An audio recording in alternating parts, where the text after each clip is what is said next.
No início foi uma bagunça, mas quando conseguimos separar as amostras e limpá-las, obtivemos um DNA realmente puro, o que nos permitiu descobrir algo sobre ele, e principalmente sobre sua ancestralidade.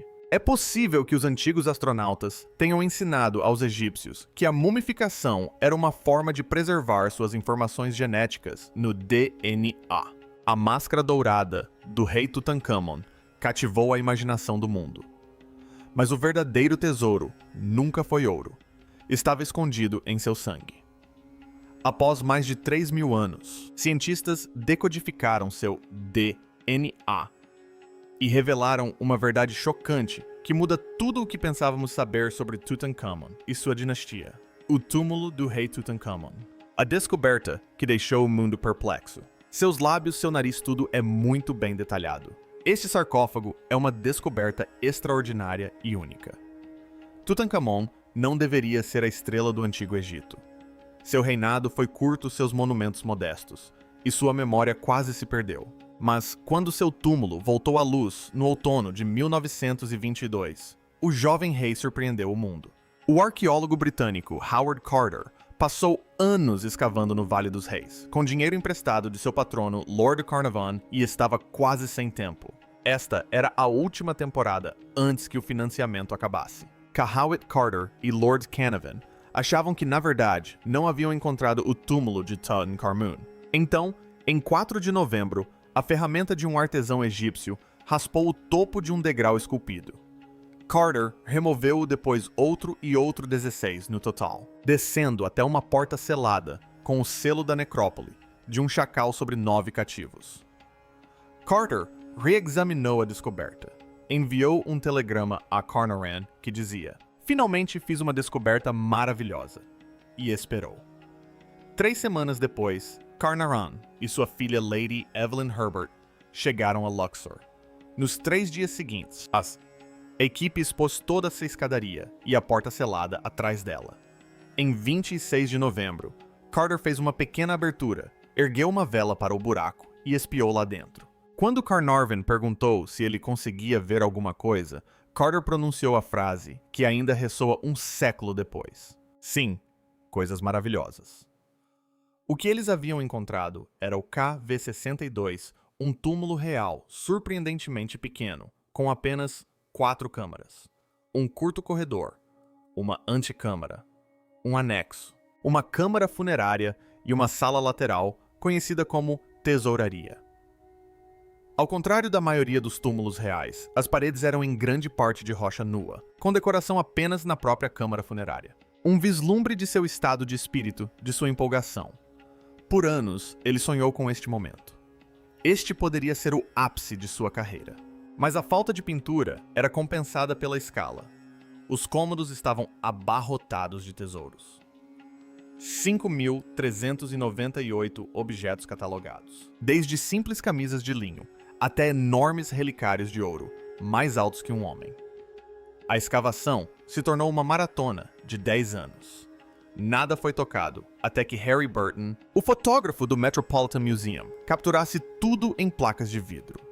Ele tirou cerca de 1.400 fotografias, cada uma transformando o caos da tumba em um registro permanente. A primeira câmara em que Carter entrou era impressionante. A antecâmara estava tão lotada que os móveis se encostavam em divãs rituais em forma de animais. 4 carruagens desmontadas estavam empilhadas em um canto, e bengalas, arcos e caixas cobriam quase todo o chão. Na extremidade norte, erguiam-se 2 estátuas negras do rei, quase em tamanho natural, cada uma usando um cocar e um kilt dourados, guardando uma divisória selada. A luz bruxuleante de velas, seus detalhes em ouro, brilhavam contra a madeira escura. Além daquela parede, ficava a câmara funerária. No interior, 4 relicários dourados encaixavam-se tão perfeitamente que restavam apenas pequenas frestas de espaço. Cerca de 66 centímetros nas extremidades e 35 centímetros nas laterais. No centro repousava um sarcófago de quartzito com tampa de granito. Dentro dele, havia 3 caixões aninhados, o último feito de ouro maciço. Esse caixão interno pesava cerca de 110 quilos. Uma oportunidade única na vida de ver isso. A última vez que esses tesouros estiveram juntos foi dentro do túmulo de Tutankhamun. Acima de tudo, repousava a relíquia mais famosa do Antigo Egito, a máscara dourada de Tutankhamun. Pesava 10 quilos e era incrustada com lápis lazuli quartzo e vidro colorido. Seu rosto sereno e jovial, o cocar listrado e os emblemas gêmeos da cobra e do abutre tornaram-se da noite para o dia o ícone do Egito. É incrustado com milhares de fragmentos de vidro colorido e pedras semi-preciosas. Mas os tesouros não se resumiam à riqueza. Eles preservavam a atmosfera de um funeral. Guirlandas de flores, de centáurea pétalas de lótus e folhas de oliveira. Algumas com quase 2 metros de comprimento ainda jaziam onde os enlutados as haviam depositado. Uma pequena coroa de flores havia sido colocada sobre os emblemas da cobra e do abutre no caixão, embora as flores tivessem amarelado com o tempo. As fotos de Burton congelaram tudo no tempo. Sinais de problemas, porém, surgiram logo no início. A primeira entrada revelava buracos de ladrões, antigas aberturas que haviam sido rebocadas. O corredor de entrada estava repleto de lascas de calcário, algumas contendo objetos recolhidos por saqueadores. Em 1907, Carter já havia encontrado a KV-54, uma cova cheia de restos do embalsamento e banquete fúnebre de Tutankhamun. Evidência de que, após o ataque dos ladrões, as autoridades remendaram a tumba e espalharam os escombros em outro lugar. Dentro da KV-62, tudo era frágil e empilhado de forma desajeitada. Um movimento em falso poderia quebrar os pés dourados das cadeiras ou esmagar cestas de frutas. Por isso, a câmera de Burton veio primeiro, as mãos cuidadosas de Carter em segundo lugar. Enquanto a equipe de Carter trabalhava, o mundo exterior entrava em frenesi. Carnarvon vendeu os direitos exclusivos da história ao Times de Londres, excluindo outros repórteres que disputavam informações e boatos. Quando Carnarvon morreu no Cairo, em 5 de abril de 1923, vítima de uma picada de mosquito infectada que sofreu ao se barbear jornais do mundo todo, estamparam a notícia de uma maldição do faraó. Não havia nenhuma inscrição com maldição na porta, mas o mito se espalhou mais rápido do que qualquer conversa séria sobre infecção e bactérias. Lá dentro, Carter e sua equipe transformaram a arqueologia em uma operação de precisão. Com luzes elétricas instaladas na tumba, eles esboçaram, catalogaram e fotografaram cada item em seu devido lugar. Depois, novamente após a numeração e mais uma vez após a remoção. Para eles, foi tanto uma missão de resgate quanto um projeto documental.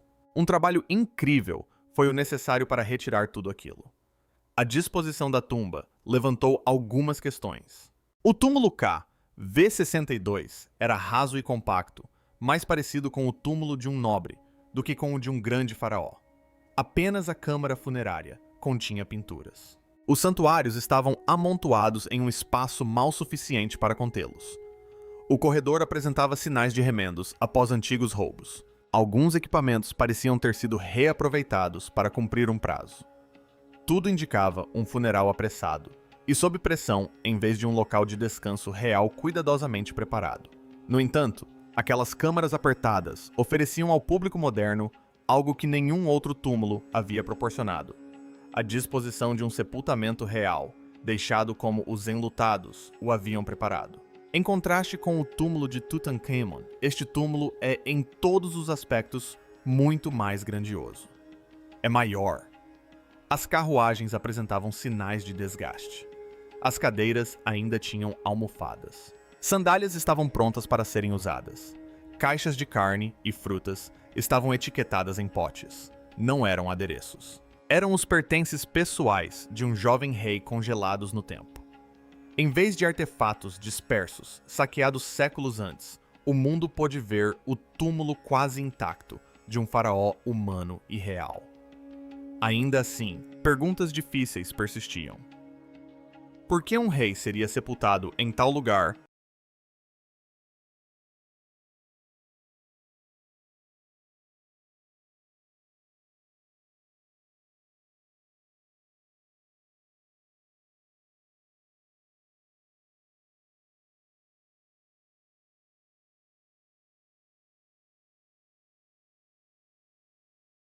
Uma tumba pequena.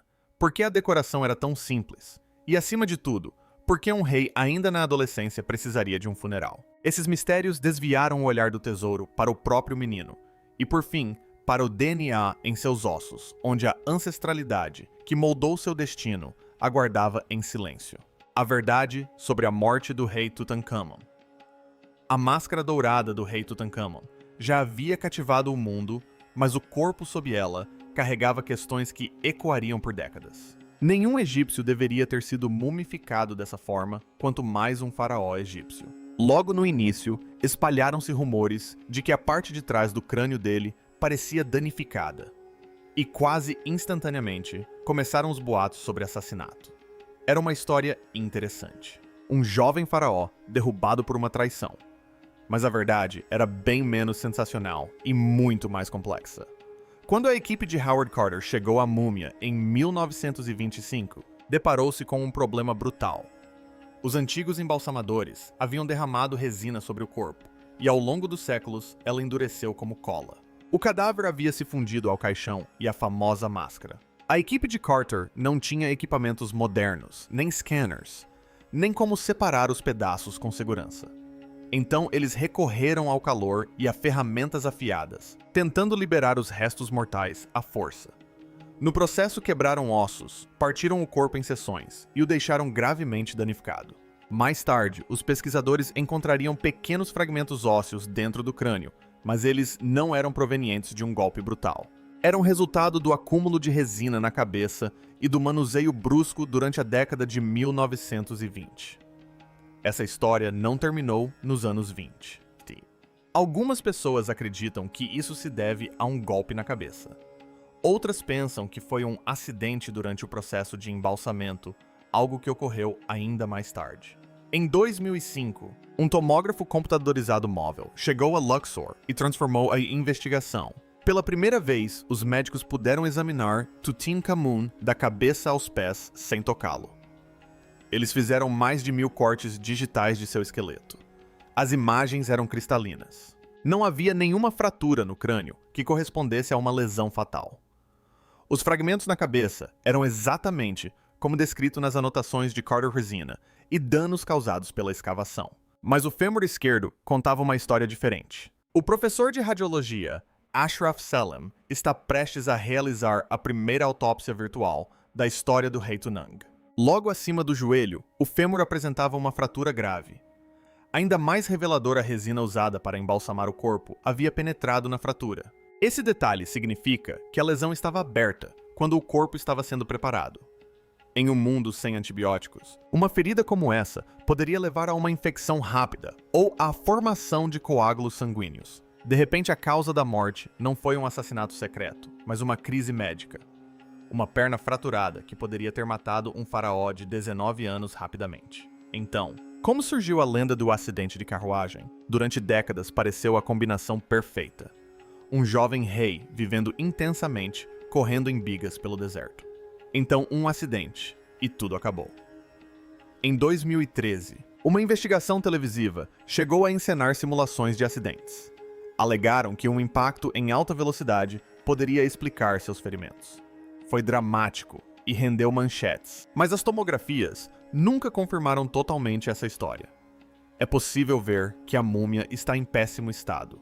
O corpo inteiro está cortado em pedaços. Análises posteriores mostraram que os danos esperados de um acidente desse tipo não existiam. Além disso, os resultados da tomografia computadorizada revelaram que Tutankhamon provavelmente tinha dificuldades até mesmo para andar. Pilotar bigas em alta velocidade teria sido praticamente impossível para ele. A teoria glamourosa do acidente perdeu força, dando lugar a um quadro mais sóbrio. O quadro ficou mais nítido quando os médicos examinaram o pé dele. As tomografias computadorizadas mostraram sinais de necrose vascular, uma condição em que o osso perde o suprimento sanguíneo e morre lentamente. Em jovens costuma afetar o antepé, uma condição também chamada de doença ocular. Ela causa dor, deforma a maneira de andar e pode fazer com que cada passo pareça uma tortura. De repente, a coleção de mais de 130 bengalas no túmulo fez sentido. Reis adoravam bastões cerimoniais, claro, mas nenhum enterro real jamais havia incluído tantos. A quantidade de bengalas simples, bastões esculpidos e bastões decorados indica um jovem que se apoiava neles no dia a dia, não apenas em rituais. Até mesmo estudiosos que discutem simbolismo admitem que parece que ele precisava deles. Imagine só. Um jovem rei com todo o luxo, mas incapaz de andar confortavelmente, apoiando-se em bengalas para se equilibrar. Cada passo devia ser como cravar um prego no pé. Ele provavelmente deslocava o peso para a borda externa, rolando a passada de forma desajeitada. E as tomografias computadorizadas confirmam isso. A isso se soma uma fratura violenta e repentina na perna perto da época de sua morte. E o quadro se torna ainda mais sombrio. Seu corpo já estava vulnerável, já lidando com a dor, quando a fratura o levou ao limite. Não é preciso um acidente dramático para explicar isso. Havia mais um fator nessa tragédia: a doença. Em 2010, pesquisadores realizaram testes de DNA em amostras de tecido de várias múmias reais, buscando vestígios de parasitas. Tutankhamon testou positivo para a malária, a cepa mais mortal, Plasmodium falciparum. Esse parasita ataca o sangue, destrói os glóbulos vermelhos e pode deixar a pessoa fraca e febril. Em alguém que já lutava contra uma doença óssea e um ferimento grave na perna, a malária teria sido devastadora. Poderia ter levado seu corpo a um choque séptico, ou o deixado sem forças para combater infecções. Junte todas essas peças, um pé problemático, uma coxa quebrada e a malária correndo por suas veias. Em uma época sem medicamentos modernos, o desfecho se torna dolorosamente claro. E, no entanto, uma pergunta persiste. Por que tantos problemas atingiram um adolescente? Por que seu esqueleto apresentava distúrbios que raramente se acumulam em um único corpo? Para entender por que seu corpo carregava tantos fardos, é preciso analisar a dinastia que o gerou e os riscos genéticos associados a ela. CT resolveu o mistério.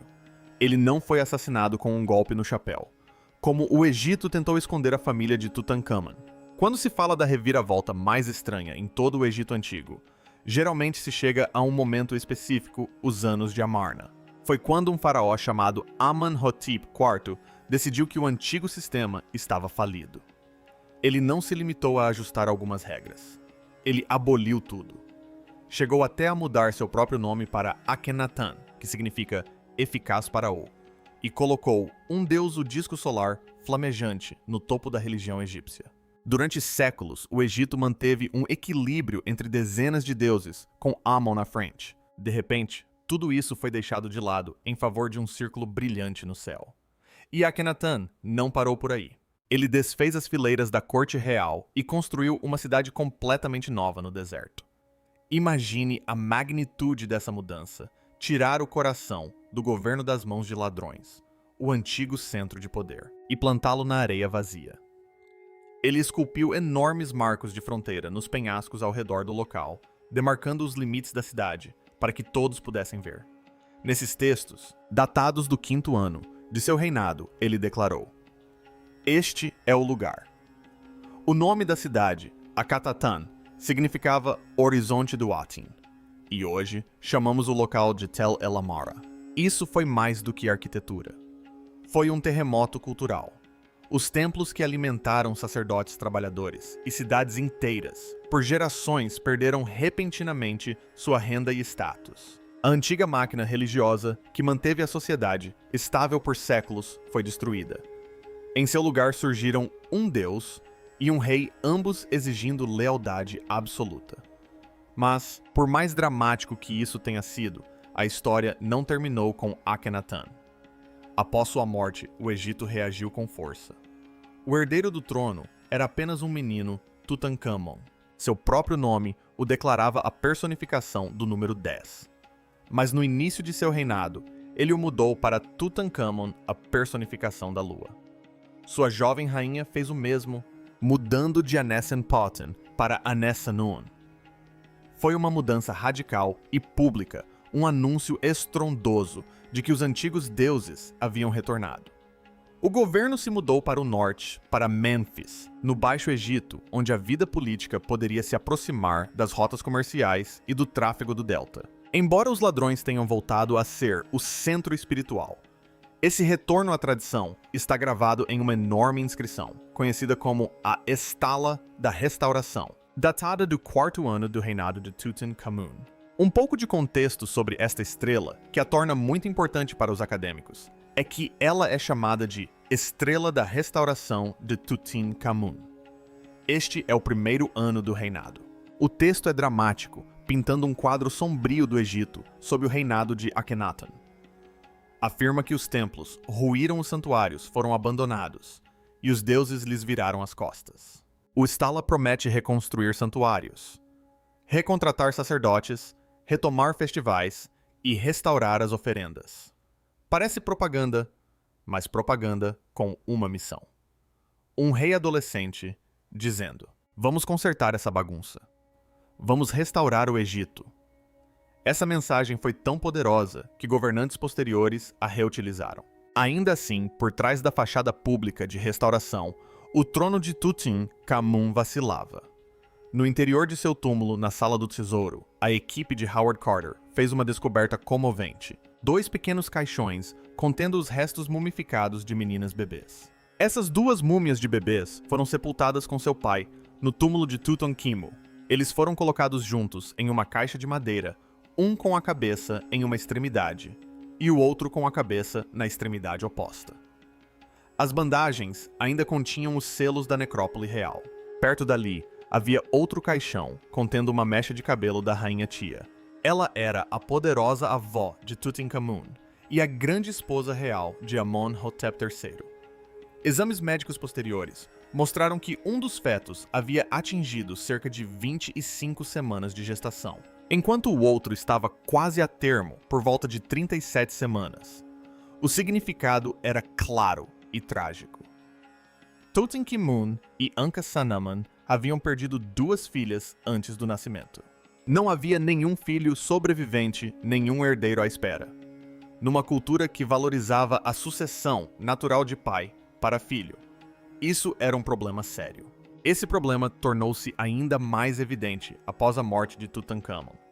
Sua viúva se viu presa numa perigosa tempestade política. E foi então que uma das cartas mais estranhas da história antiga foi escrita. Nos arquivos do Império Hitita, arqueólogos encontraram uma tabuleta de argila com uma mensagem desesperada. Uma rainha do Egito, cujo título era escrito foneticamente como Dakamunu, que significa simplesmente esposa do rei, escreveu ao rei Hitita Supuma I. Ela disse que seu marido havia morrido. Ela não tinha filhos e implorou que ele enviasse um de seus filhos para se casar com ela e governar o Egito. Pense em quão radical era isso.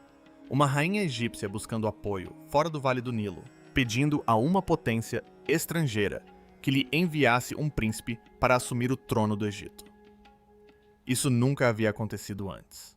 Supuma concordou e enviou seu filho Zananza, mas Zananza nunca chegou. Ele foi morto no caminho, e o plano desmoronou em meio a sangue e suspeitas. Os estudiosos ainda debatem qual rainha escreveu a carta, mas a maioria concorda que foi Ankhesen. A cronologia coincide, e nenhuma outra viúva daquela época faz sentido. A carta mostra o quão frágil a dinastia havia se tornado. Se houvesse um herdeiro egípcio, claro, nenhuma rainha arriscaria convidar um estrangeiro. O fato de um príncipe hitita sequer ter se aproximado das fronteiras do Egito demonstra o quão desesperadora era a situação. No fim, o trono não passou para um filho real, mas para um nobre e, posteriormente, para Hor, um general.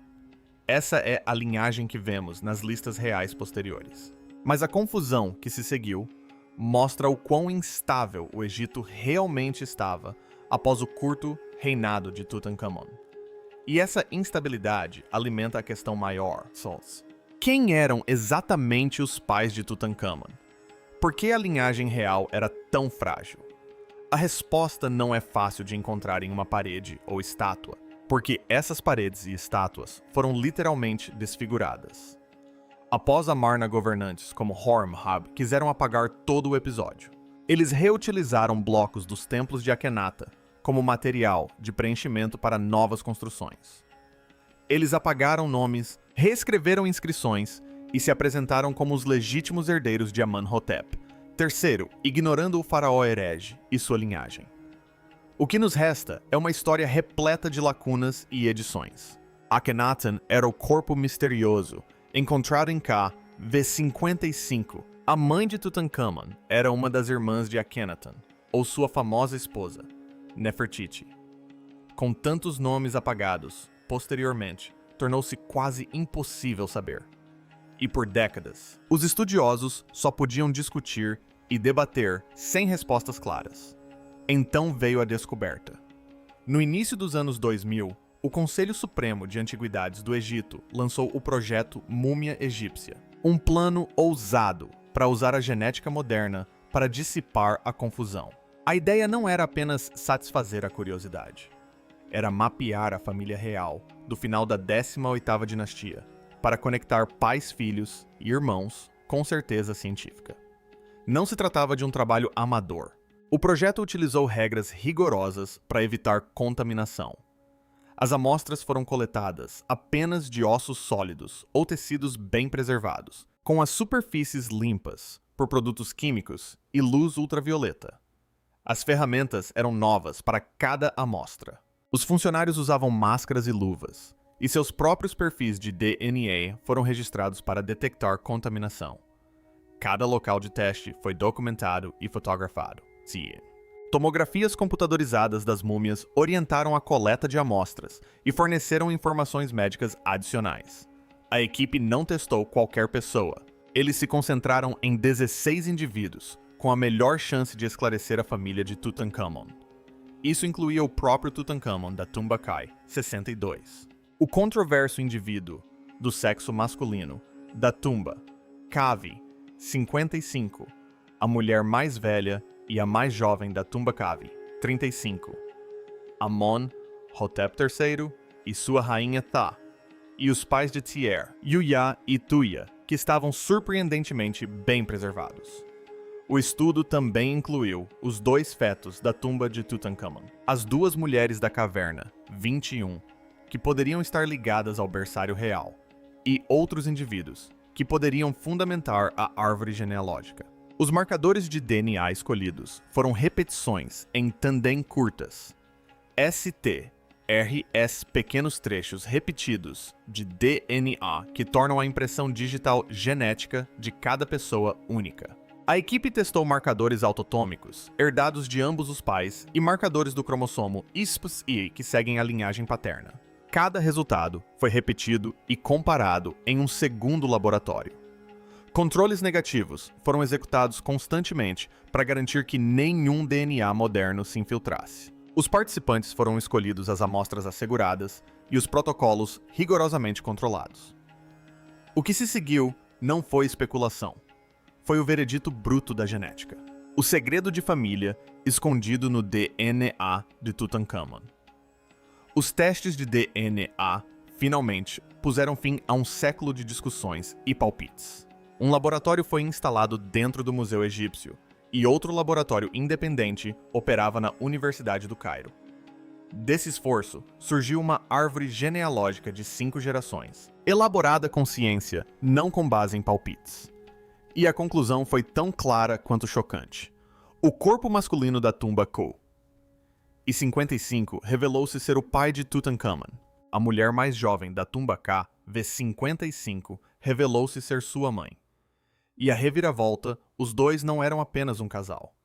Eram irmãos, ambos filhos de Amenhotep III e da rainha Tai. Para entender por que isso foi uma revelação tão bombástica, é preciso conhecer os envolvidos. KV-55 é uma pequena e enigmática tumba, descoberta em 1907. O sarcófago foi mutilado na antiguidade, com os nomes literalmente apagados a cinzel, o que levou gerações de egiptólogos a debaterem sobre quem estava dentro dele. O estudo de DNA de 2010 ligou o indivíduo do sexo masculino do KV-55 diretamente a Amenhotep III como seu filho e diretamente a Tutankhamon como seu pai. Isso reduz as opções a 2 príncipes Akhenaten ou Smekakari, ambos pertencentes ao mesmo círculo familiar íntimo. Alguns especialistas acreditam que os ossos pertencem a um homem entre 35 e 45 anos e consideram a hipótese de Akhenaten. Outros acreditam que a idade seja menor e inclinam-se para Smink. Mas geneticamente, independentemente do nome que se prefira, ele era o pai de Tutankhamun e filho de Tia. Agora, quanto à mãe. A mulher mais jovem é uma múmia feminina encontrada em KV35 em 1898 por Victor Loret. Ela estava deitada perto de sua própria mãe, a rainha Tai. A equipe de DNA a identificou como outra filha de Amenhotep III em Tai e, crucialmente, como a mãe de Tutankhamun Khamun. Isso confirmou a hipótese. Seus pais eram irmãos. O software genético usado pela equipe gerou probabilidades altíssimas. Praticamente uma sequência de 9s na página. Em outras palavras, tão próximo da certeza quanto o DNA antigo pode chegar. Mas nem todos se convenceram imediatamente. O DNA antigo é notoriamente frágil.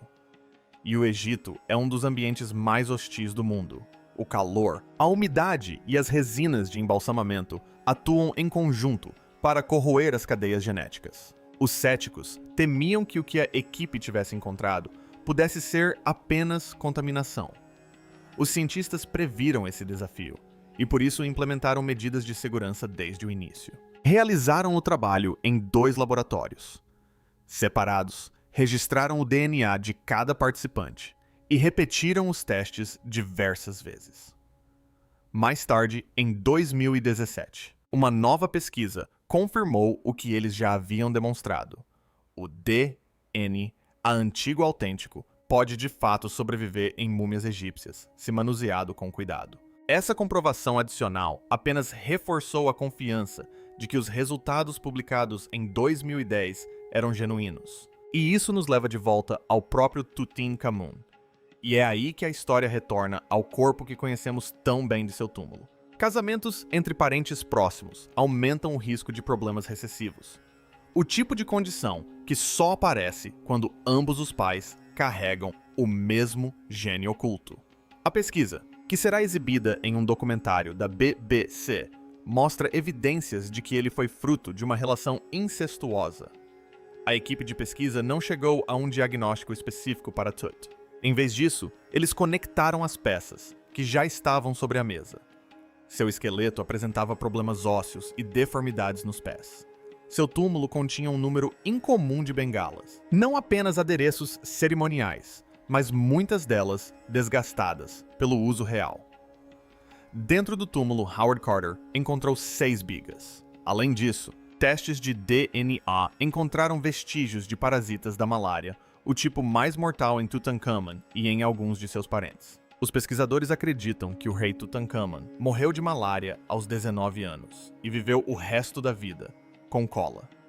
Junte tudo isso e você terá um jovem com pernas frágeis, que dependia muito de bengalas para andar e com uma infecção perigosa se espalhando pelo corpo. A consanguinidade não causa malária, é claro, mas pode enfraquecer o corpo, tornando-o menos capaz de combater doenças e mais propenso a problemas estruturais. Some a isso uma lesão grave ou uma infecção, e de repente um rei adolescente se vê travando batalhas internas que não consegue vencer.